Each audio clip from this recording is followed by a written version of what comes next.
All right, let's just jump right in. You know, we live in a world that is just constantly baiting us, poking us, trying to get a reaction. People might insult you, they might ignore you, or spread lies, all just to get a response. What we're talking about today is taking back your power by choosing not to give them one.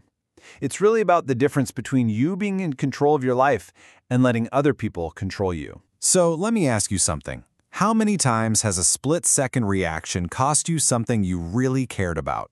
Think about it. Maybe it was just one argument that kind of ruined a friendship, or one angry text that blew up a relationship. We've all been there, right? And most of the time, the real damage doesn't come from the thing that happened, but from our own instant emotional reaction to it. And this quote right here, it just gets right to the heart of it, doesn't it? When someone can push one of your buttons and make you angry, or say just one little thing that ruins your whole day, well, you're not really in the driver's seat of your own life anymore.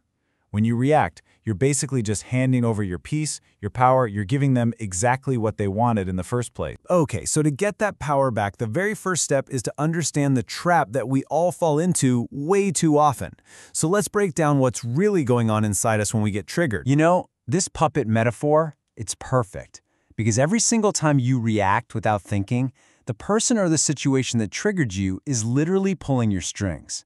You might feel like you're being strong and defending yourself, but what's really happening is you're just being predictable and super easy to manipulate.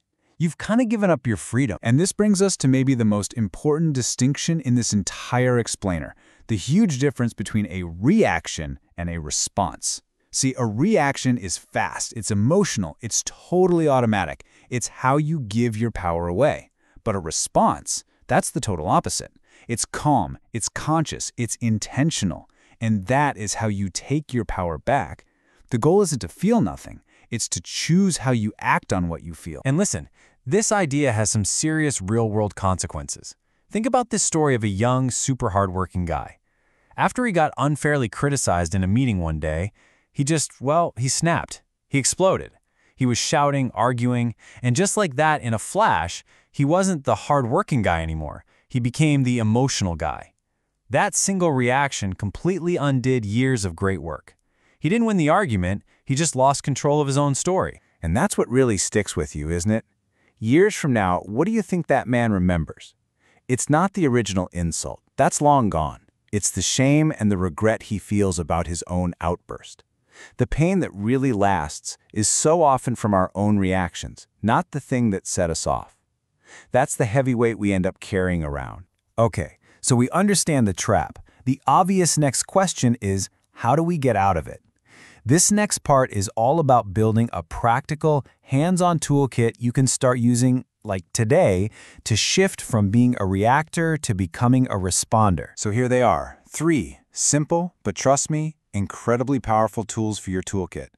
We've got the 5-second pause, the choice to respond, and using silence as a form of power. Let's dig into each one. First up is the 5-second pause. The very next time you feel that fire of anger or hurt start to rise up, just stop. Don't type the message. Don't say the thing. Don't even move. Just breathe for 5 seconds. In that tiny little gap, you're creating space. It's just enough time for that initial emotional wave to crash, and it lets the logical, thinking part of your brain come back online. In just 5 seconds, you can completely take back control. The second tool is all about a mindset shift. You acknowledge the feeling, yep, I feel angry, I feel hurt, but you make the action a deliberate choice.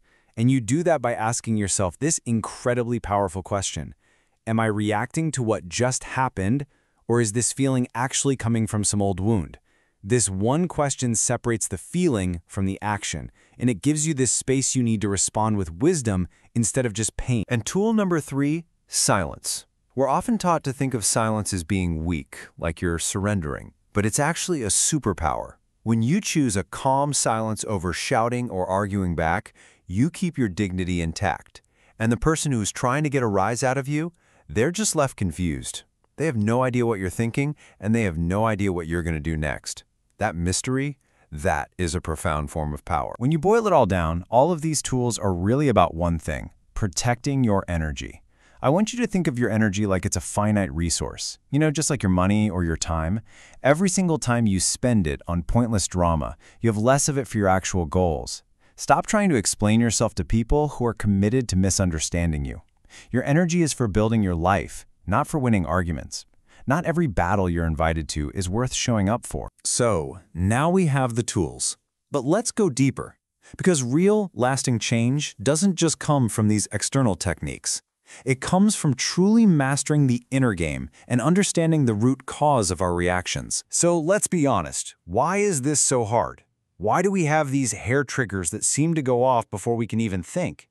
Well, the answer usually has almost nothing to do with what's happening in the present moment. See, our strongest, most intense reactions are almost always echoes of old, unhealed wounds. If you are constantly ignored when you were a kid, being ignored as an adult is going to trigger a massive amount of pain. If you are humiliated in the past, even a small disrespect today can feel like a huge attack. Your reaction isn't really about the person standing in front of you, it's about the unresolved pain that's already living inside you. And this really shows the internal battle that drives our reactions. On one side, you've got your ego. That's the part of you that's screaming for validation. It needs to win. It needs to be right. It wants revenge, and it just thrives on drama. But then there's your deeper self, your soul, whatever you want to call it. It wants something completely different: peace, freedom, and growth. So much of our suffering comes from listening to the loud demands of the ego instead of the quiet needs of our soul. This brings us to a piece of wisdom that really gets to the core of healing. See, healing isn't about getting an apology. It's not about proving that somebody else was wrong. True healing is all internal. It's about proving to yourself that you are in control of your own state, and that someone else's behavior will no longer control your future. And this leads us to our final and maybe most essential takeaway. In a world that is just saturated with noise, with arguments, with constant demands for your attention, the most powerful thing you can do, so often, is to say nothing at all. Your silence speaks volumes. It sends a crystal clear message: you do not control me. My peace is not for sale. And so this all leaves you with a choice.